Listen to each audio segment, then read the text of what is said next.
बिस्मिल्लाहिर्रहमानिर्रहीम। अस्सलाम वालेकुम, वेलकम बैक टू चस्के मस्के। आज मैंने बनाई है बहुत ही मज़ेदार सी रेसिपी बीफ शामी कबाब। बहुत ही इजी रेसिपी है, बहुत ही झटपट तैयार होने वाली, और आप लोगों ने वीडियो एंड तक देखनी है। वीडियो अच्छी लगेगी तो आप लोग लाइक और शेयर करना अपने फ्रेंड्स के साथ बिल्कुल मत भूलिएगा। चलिए स्टार्ट करते हैं हम आज की रेसिपी को।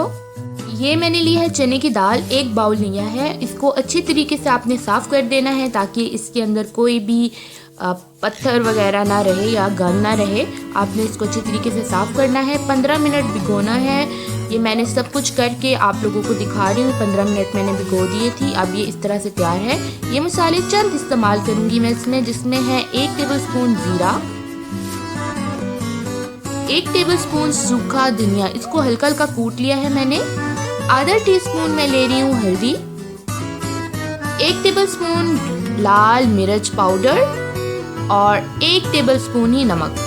इसके अलावा साबुत गरम मसाला लिया है मैंने, और ये है 8 से 7 जवे लहसुन के, वो इसमें जाएंगे। यही बस मसाले इस्तेमाल करूँगी। इसके अलावा मैंने इस्तेमाल किया है 4 कप ग्लास पानी लिया है, और ये हम इस्तेमाल करेंगे इसको पकाने के लिए।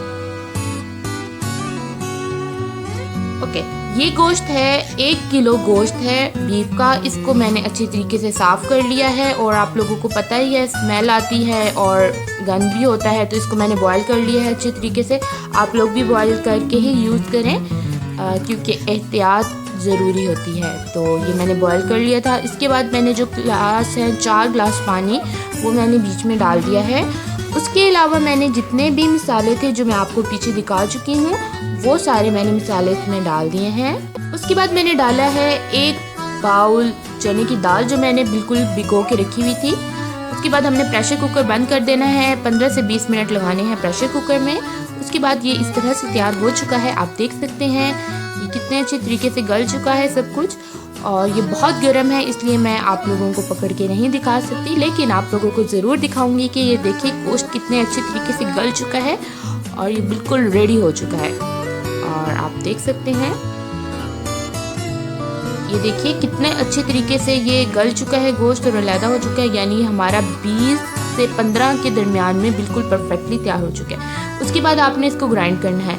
आप इमाम दस्ते से कर सकते हैं, ग्राइंडर से कर सकते हैं, ब्लेंडर से कर सकते हैं, जो भी आपके पास अवेलेबल है आप इसको अच्छे तरीके से इसको ग्राइंड कर लें। आप देख सकते हैं कितने अच्छे तरीके से ग्राइंड हो चुका है, सब कुछ मिक्स हो चुका है। और इसके बाद मैं इसमें ऐड करने लगी हूँ धनिया है, सब्ज़ मिर्चें हैं और प्याज है। ये सब कुछ मैं बीच में डालूंगी और इसको हम पकाएंगे नहीं, ये बिल्कुल ही साबुत रहेंगे और ये बहुत ही मज़ेदार लगेंगे। आप बीफ की गोश्त के अलावा आप इसके अंदर चिकन भी ऐड कर सकते हैं। उसके अलावा आप कीमा भी इस्तेमाल कर सकते हैं, लेकिन मैंने साबुत बोटियाँ ही इस्तेमाल की हैं। अब देखिए ये मैंने बना ली हैं टिक्कियाँ, तकरीबन 31 ये मेरे पास तैयार हो चुकी हैं।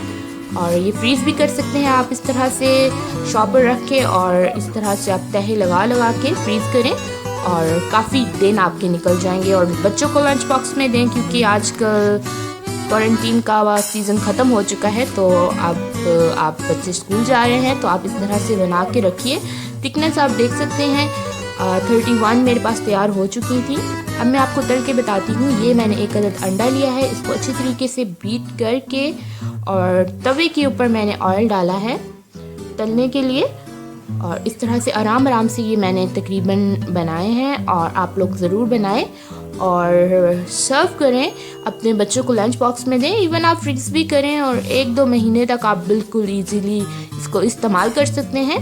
कोई मेहमान आए घर में तो आप जल्दी से ये निकाल के फ्राई करके उसके सामने रख सकते हैं। कितनी आसान रेसिपी है, इतनी जल्दी तैयार हो चुकी है, और आप लोग ये खा सकते हैं। पराठे के साथ खाइए, ब्रेड के साथ खाइए, आप इसके टोस्ट बनाइए, और इवन आप बन में भी इस्तेमाल कर सकते हैं। तो वीडियो अच्छी लगे तो आप लोग ज़रूर लाइक करें, अपनी फ्रेंड्स के साथ भी बिल्कुल शेयर करें इसको, और डिफरेंट सोशल मीडियाज़ पे भी आप लोग इसको शेयर कर सकते हैं। और आप मुझे फॉलो भी कर सकते हैं मेरे डिफरेंट सोशल अकाउंट्स पर, जिसकी लिंक मैं डिस्क्रिप्शन बॉक्स में दे दूँगी। तो आप देख सकते हैं ये मैं बिल्कुल फ्राई कर चुकी हूँ। ये बहुत अच्छे तरीके से फ्राई हो चुकी है और ये रेडी है बिल्कुल सर्व करने के लिए। Let's serve it. बहुत ही मज़ेदार खुशबू आ रही है, बहुत लजीज तरीन ये कबाब तैयार हो चुके हैं, क्योंकि शामी कबाब तो सबको पसंद होते हैं और ये आप पुलाव के साथ भी सर्व करें, बहुत ही लजीज लगेंगे। आप बच्चों को लंच बॉक्स में दें, आप लोग पराठे के साथ खाएं और मेहमानों के आगे भी सर्व कर सकते हैं। बहुत ही झटपट तैयार होने वाली रेसिपी है, बहुत आसान और बहुत ही लजीज। उम्मीद है वीडियो अच्छी लगेगी। दुआओं में याद रखिए। अल्लाह हाफिज़।